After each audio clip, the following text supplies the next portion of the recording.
É hora de conectar as principais notícias do dia. A partir de agora, Jornal da Tarde. Girassol FM. Angola, boa tarde. Começa agora o seu jornal e estas são as principais notícias.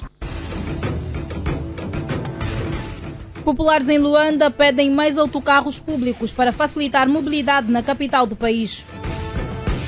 A Associação dos Industriais de Angola defende isenção de imposto industrial para agricultores. Do desporto, handball, Azeneide Carlos e Albertina Cassoma entre as convocadas para a seleção nacional. Da atualidade internacional, Filipe Nyusi anuncia apoios para enfrentar cheias em Moçambique. Está a acompanhar o Jornal da Tarde, edição de quarta-feira, 15 de fevereiro de 2023. Garanta técnica ao Paulo Kizua. Edição e apresentação de Edna Firmino e Janete Meio-Dia. Estamos a apresentar Jornal da Tarde, aqui na Girassol FM. 12h01. Sua segurança, sua saúde e serviços. Agora, notícias de sociedade. Os cidadãos em Luanda clamam pelo aumento de transportes públicos por considerarem que o atual número de autocarros é pouco para o número de passageiros. O Mandela Silva tem mais dados. Mesmo com o aumento de autocarros para transportes públicos nos últimos 2 anos, a problemática continua pelo facto de ser um número ainda insuficiente para atender toda a população, com maior realce em horários de ponta. Os utentes dizem mesmo que precisam acordar mais cedo para apanhar o transporte público, viajar com alguma comodidade e pagar um preço que vai de conta ao seu bolso. É difícil para pagar o autocarro, porque nós, quando você vem de manhã, tem que ficar muito cheio. O governo tem que ter ajuda de meter mais no autocarros, até lá na Terra Vermelha, para ajudar, começar a ajudar a chamar a Terra Vermelha, vai lá ter o devido Malueca, primeiro um autocarro para vir até nos congressos. Ângelo Chombos, acordo às 4 da manhã para apanhar os transportes públicos. O horário mais complicado é no final do dia, visto que todo o pessoal está de regresso para casa. Alguns vêm dos seus serviços, outros vêm das universidades e é o horário mais complicado mesmo. Julgamos nós que não é suficiente para atender a demanda, porque é muita procura e há poucos autocarros a nível da cidade. Bem, nós somos de opinião que o governo acrescesse mais autocarros, a nível das rotas, para ver se que os mesmos respondam com aquilo que se calhar são as necessidades das pessoas, sobretudo aqueles autocarros articulados, já que são os mais grandes, são os que mais transportam as pessoas. Então o governo devia aumentar mais nessas rotas, autocarros daquela dimensão, para ver se que respondam com as necessidades da população de Luanda. Nelson Mundemba. A dificuldade que eu tenho no dia a dia é que quando é sábado e domingo, eu noto que há poucos autocarros. Eu até gostaria que também tivesse. Como temos autocarro na cidade toda, também já é uma boa ajuda, pelo menos. É lógico que é o suficiente, mas por causa de muita popularidade cá em Luanda, eu gostaria que se aumentasse até mais autocarros em outras vias. Por outro lado, os utentes apelam ao governo para que aumente o número de transportes públicos, porque o atual ainda é insuficiente e que não se limitem apenas às vias principais. Cidadãos em Luanda a clamarem pelo aumento de transportes públicos e seguimos vários vendedores do mercado informal dos Correios são obrigados a regressarem à antiga praça destruída no dia 23 de janeiro devido à falta de espaço no novo mercado, localizado no distrito urbano do Golfo, no município do Quilamba-Quiache. Outros dados com Paulo Mateus.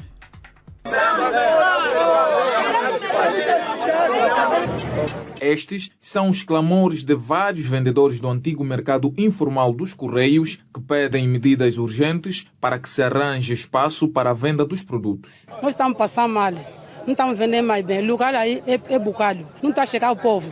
Nós estamos sofrendo. Nós queremos mais filho aqui, nós queremos criar filho aqui. Escola, tudo é aqui. Agora a possa saiu, nós vamos aonde com as crianças? Nós não temos marido, mas ele já morreu. Praça nosso marido. E nós estamos aqui sem entender se isso aqui partiram para ser uma oficina de reparação de viatura ou irá ser mercado. Com relação ao mercado novo, nós aí estamos super lotados, agitados pelo parque de estacionamento. Nós estamos lá parqueados como se fossem viaturas. Aí está tudo desordenado. Peças a ser reparadas, gasolina, fogueira aí ao lado. Aí é uma autêntica bomba. Se não fizerem alguma coisa, um dia será uma tragédia aí. Eu tenho 3 filhas na universidade. não consigo pagar propina, porque o mercado foi destruído, é a minha empresa. Que administrações devem levar ao peito coisas sérias, que as pessoas daqui a nada vai criar prostituição, a delinquência, porque ninguém aguenta com a fome. Quase um mês depois, desde a destruição do antigo mercado, por falta de espaço, alguns vendedores são obrigados a venderem no parque de estacionamento. Clientes param por aqui, lá já não avançam. E nós lá ao fundo não conseguimos vender. Então nós queremos que a administradora municipal tenha que rever a essa situação para ver se ela consegue abrir pelo menos 2 portões. Aqui um portão, lá um portão. Que é para dar acesso às pessoas. Estão a dizer que isso aqui é praça só do mercado interno. Aqui, esse espaço onde nós ocupamos lá é parque. Eu queria saber se esse espaço aqui é mesmo parque ou espaço, nós como vendemos essas peças aqui, se nós podemos vender essa peça aqui. E perante esta situação, o administrador do Distrito Urbano do Golfe, Pascoal Fortunato, disse o seguinte: é preciso ter em calma, nós vamos propor agora à administradora municipal, enquanto a situação se prevalecer assim, vamos ter que correr com a situação. Nós temos um mercado que está na zona de divisão entre a Sapu e o Golfe, que é o mercado da zona 14, está em Mosca. E é um mercado com 500 pessoas, capacidade de 500 pessoas. Estamos a falar do mercado adjacente ao próprio Correio. Também está a capacidade de 600, 500 pessoas. Quer dizer, essas pessoas, se a gente conseguir rapidamente criar aquelas condições, vamos ter que pôr o mercado. Mas também se a exigência for assim, o mais rápido possível da população, clamor demais, vamos ter que pôr o mercado sem pintar, sem dar as condições que nós queríamos garantir às outras que estão naquele mercado novo. O novo mercado dos Correios, que só suporta cerca de 1.040 lugares, tem neste momento mais de 3.000 vendedores. Vários vendedores do antigo mercado informal dos Correios são obrigados a regressarem à antiga praça destruída no dia 23 de janeiro de 2023. E na Huila, os clientes da Empresa Nacional de Distribuição de Eletricidade devem 9 milhões de kwanzas à instituição. O Joaquim Correia tem mais dados.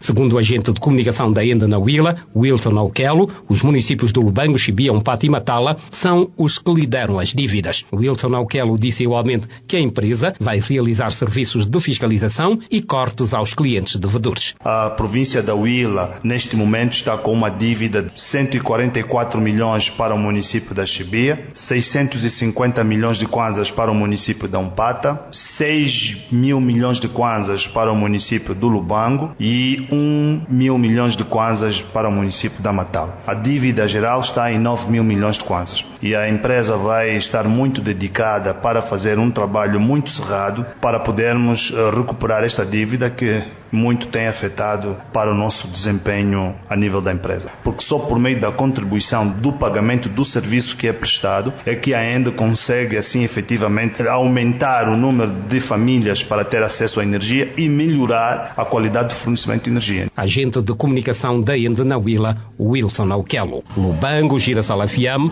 Joaquim Correia. Clientes da ENDE na província da Huila devem 9 milhões de kwanzas à instituição. O exame presencial de acesso à advocacia volta a ser feito de forma presencial depois de 3 anos suspensos devido à pandemia da Covid-19. Segundo o diretor adjunto do Centro de Estudos e Formação da Ordem dos Advogados de Angola, Nilton Praia, o teste consiste em uma prova escrita presencial sobre direito constitucional, direito civil, direito processual civil, direito penal, direito processual penal e temas relacionados à ética e deontologia profissional. A expectativa é de receber 2.500 candidatos, igual número alcançado nos anos anteriores. Os candidatos têm até o dia 31 de março para efetuar a inscrição no site do Centro de Estudos e Formação da Ordem dos Advogados de Angola. Agora, política de Angola e do mundo.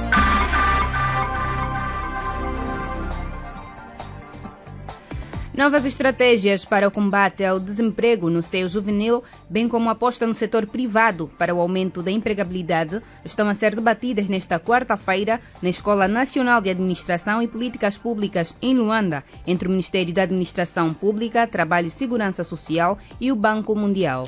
No encontro, a ministra do MAPTES, Teresa Dias, destacou as medidas que foram tomadas nos anos anteriores para se dar resposta aos problemas provocados pela pandemia da Covid-19 e recessão econômica, ou seja, a diminuição na produção e no poder de compra das famílias.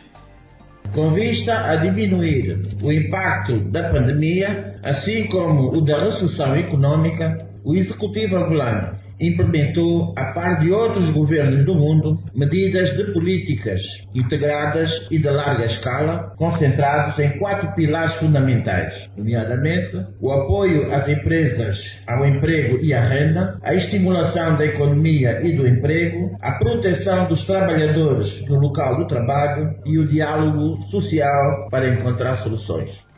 Apesar da nova realidade, Teresa Dias relembrou aos postos de trabalho criados e destruídos nos últimos anos. Estas medidas permitiram, de certo modo, a geração de um total de 490.768 postos de emprego dos 500.000 prometidos, previstos para o quinquênio 2018-2022. Apesar de, por força da pandemia da Covid-19, termos registados empregos destruídos, com maior destaque nos anos de 2020 e 2021, prefazendo um total de 271.596 que perderam os seus postos de trabalho. Importa realçar que, ainda assim, com todo o esforço do Executivo, conseguiu-se conservar 219.206 postos de trabalho. Nesta senda, o Executivo angolano reconheceu a necessidade de intervenções nos domínios da proteção social e da empregabilidade. Ministra da Administração Pública, Trabalho e Segurança Social, Teresa Dias, no encontro com o Banco Mundial, onde se discute o emprego juvenil em Angola, oportunidades, desafio e orientações de políticas. A preparação da 36ª sessão da Cimeira dos Chefes de Estado e de Governos da Organização e análise do Acordo da Zona do Comércio Livre Continental Africana são os principais pontos que estão a ser debatidos hoje na 42ª sessão ordinária do Conselho Executivo da União Africana, que decorre em Addis Abeba, República Democrática Federal da Etiópia, com participação de Angola. Segundo uma nota, nesta sessão ordinária do Conselho Executivo da União Africana, vai ser discutido igualmente a segurança em África e a Agenda 2063. O país está representado no evento por uma delegação chefiada pelo Ministro das Relações Exteriores, Tete António, que integra igualmente a Ministra das Finanças, Vera Daves, a Ministra da Saúde, Silvia Lutucuta, o Ministro do Comércio e Indústria, Vítor Fernandes, entre outros. Seu dinheiro, mercado financeiro, negócios. Agora, notícias da economia. Angola registrou um crescimento da produção agrícola na ordem dos 5,6% no ano agrícola 2021-2022, comparativamente ao ano anterior. O dado foi avançado pelo Ministro da Agricultura e Pescas, Francisco Assis, que afirmou durante a 5ª Conferência sobre Agroindústria que é necessário mais investimento para que os efeitos deste crescimento se reflitam na vida das famílias.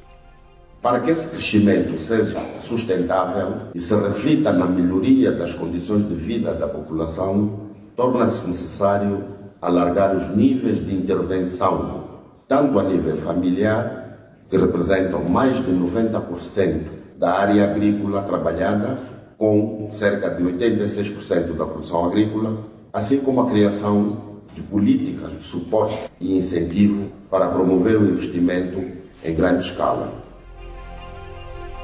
O ministro fez menção a alguns projetos em curso para a melhoria e fomento da produção agrícola, com destaque para escolas de campo.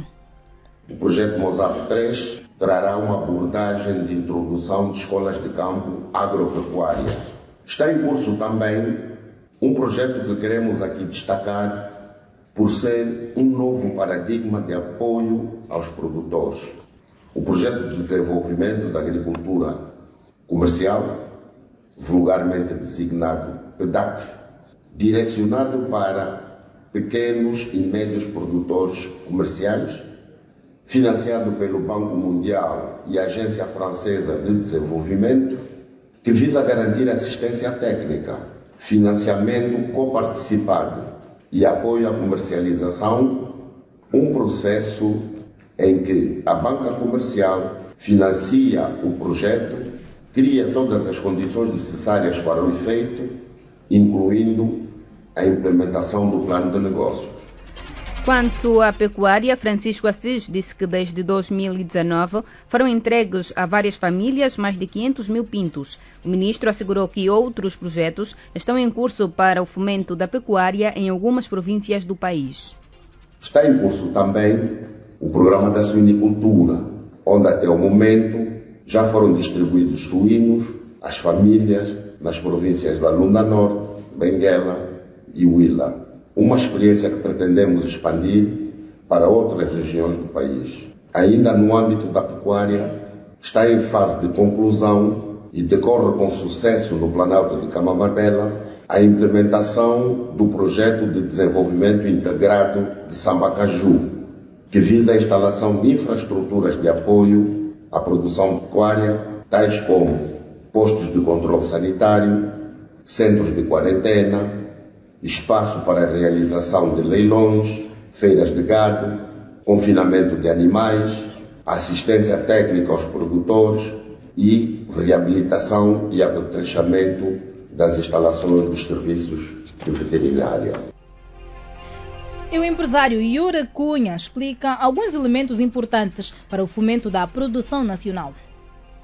Devia-se criar a figura do empresário âncora, que, munido de pequenos recursos, pudesse ajudar o fomento na sua região. Há dois instrumentos que normalmente se omitem referir: a formação profissional e a investigação científica. São os pilares de tudo isto. Nós temos um profundo déficit de conhecimento. É o juro mais caro que nós pagamos nas empresas. As taxas de juro devem ser atribuídas em função dos investimentos. Quem está a investir em milho não pode ter o mesmo período de carência e a mesma taxa de quem está a investir em fruticultura, por exemplo. As taxas de juros dos períodos de carência deviam ser proporcionais e dimensionados ao tipo de investimento que se está a fazer. E o presidente da Associação dos Industriais de Angola, José Severino, defendeu a isenção de imposto industrial para os agricultores, devido às dificuldades encontradas para o exercício da atividade agrícola. A agricultura não podia pagar imposto industrial. Tem que reinvestir tudo quanto ganha, porque aquilo que ele ganhar fica mais barato do que o dinheiro que vai meter no banco. Por que é que tem que pagar o imposto industrial, que na verdade reduziu, porque conseguimos reduzir o imposto industrial de 30 para 25, ficou com 12,5, 10, não dá. Mas eu não vejo, apesar de ter discutido com o Sr. Governador de BNA, pôr isto a time do Ministério, não vejo ninguém pôr. Enchemos os bancos de operações com transferência que tem custos, pois encarece. Não importamos da origem, é por intermediários, encarece. Muitas das coisas são importadas via aérea, encarece. E depois queixamos que é tudo muito doloroso, custa muito dinheiro. José Severino, presidente da Associação dos Industriais de Angola. Empresários defendem isenção de imposto industrial para agricultores e aposta na formação de quadros para o fomento da produção nacional. O frango, o arroz, o açúcar e a farinha de trigo constituem os produtos da cesta básica mais procurados em todo o país. De acordo com o coordenador das Reserva Estratégica Alimentar, isso acontece por estarem entre os produtos mais consumidos pelos angolanos. Quase 2 anos depois da sua criação, Eduardo Machado garante que a reserva está em 100% operacional e que tem respondido à procura do mercado. Ela está num momento agora em que ela intervém. Quando ela executa uma intervenção em função da necessidade do mercado, ela retira produto do estoque da reserva. Então ela hoje está em situação operacional normal, no sentido em que sempre que fizemos uma intervenção e temos necessidade de reduzir ou baixar ou usar estoque da reserva, nós fizemos a reposição. Portanto, hoje estamos num ciclo mais previsível daquilo que é a necessidade, porque percebemos melhor qual é a procura de produto no mercado. Portanto, isso também era preciso, para além de calibrarmos a oferta no mercado e a procura, não é? Porque era o que estava a afetar o preço, hoje nós percebemos qual é a demanda, qual é a procura que o mercado tem de determinados produtos. Os 4 produtos mais pressionados normalmente são o arroz, o açúcar, o frango e a farinha. Farinha de trigo principalmente, porque ela é a matéria-prima principal para a panificação. Portanto, então ela geralmente sofre ciclos de pressão em função daquilo que é a necessidade do mercado, não é? Mas do ponto de vista operacional, ela está hoje 100% funcional e capaz de atender aquilo que é a necessidade do mercado. O responsável explica que a Reserva Estratégica Alimentar tem um estoque acima das 300 toneladas, mas acrescenta que o objetivo é que o mesmo ultrapasse as 500 toneladas. A nossa reserva tem um estoque mínimo permanente de cerca de 354 mil toneladas, mas isso depende muito da nossa capacidade de armazenamento, não é? Nós estamos também, em paralelo, a crescer a nossa capacidade de armazenamento, que é a estocagem, não é? Portanto, o que nós pretendemos é chegar a um nível de estoque de 520 mil toneladas métricas. Então, isto não equivale a meses. A reserva é apenas um instrumento de apoio à oferta no mercado. A reserva não se substitui à oferta dos operadores no mercado. Por exemplo, o estoque da reserva nunca é igual ao estoque dos operadores do mercado, não é? Portanto, os operadores, por exemplo, podem ter 1 milhão de toneladas métricas, a reserva hoje tem 300 mil toneladas de alimentos. Então, o que é que ela faz? Sempre que os operadores experimentam situações de escassez ou de ruptura, então a reserva vem complementar essa oferta para regular e manter o preço.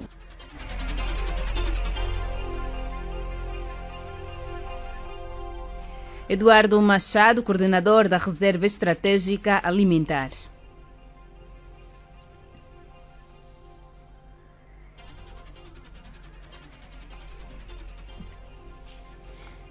Ora, para os destaques do desporto, a Federação Angolana de Handball anunciou num comunicado emitido nesta terça-feira a convocatória da Seleção Nacional Sénior Feminina, que vai ao Egito participar dos Jogos Amistosos na primeira semana IHF da Federação Internacional de Handball, de 26 de fevereiro a 6 de março.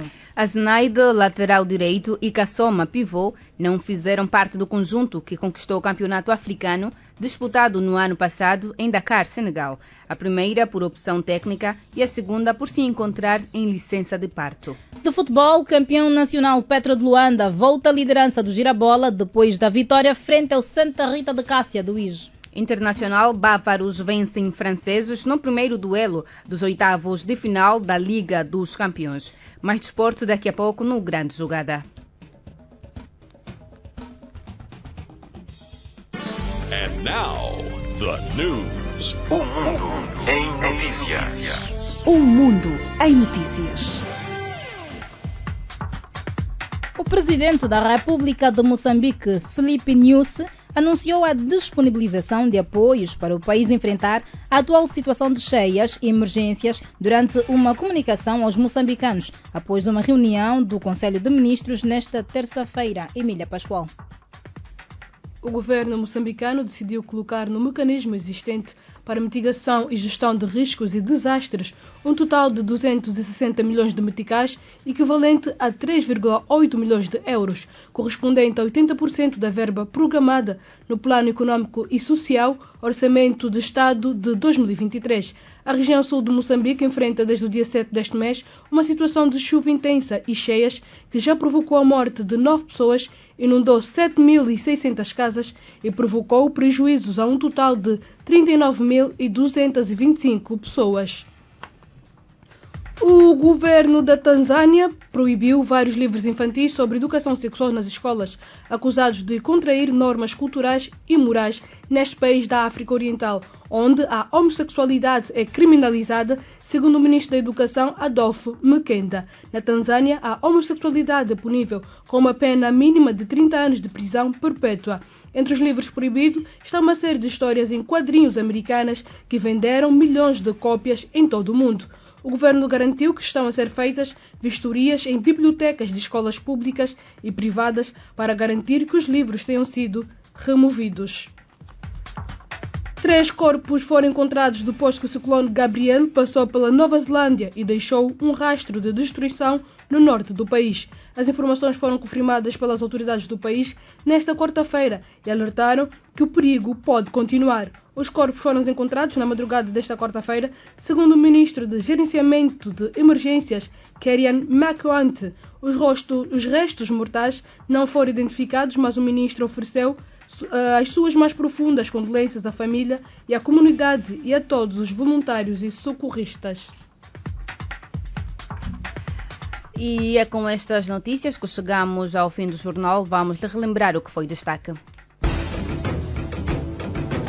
Populares em Luanda pedem mais transportes públicos para facilitar a mobilidade na capital do país. A Associação dos Industriais de Angola defende isenção de imposto industrial para agricultores. Do desporto, handball, a Zenaide Carlos e a Albertina Kassoma entre as convocadas para a seleção nacional. Da atualidade internacional, destacamos que Filipe Nyusi anuncia apoios para enfrentar cheias em Moçambique. Acompanhou o Jornal da Tarde, edição de quarta-feira, 15 de fevereiro de 2023. Garantiu a técnica ao Paulo Kizua. Editaram e apresentaram a Edna Firmino e Janete Meio-Dia. A seguir tem grande jogada com Anselmo Gaspar e Bravo da Silva. Boa tarde. Boa tarde. A Girassol FM apresentou Jornal da Tarde.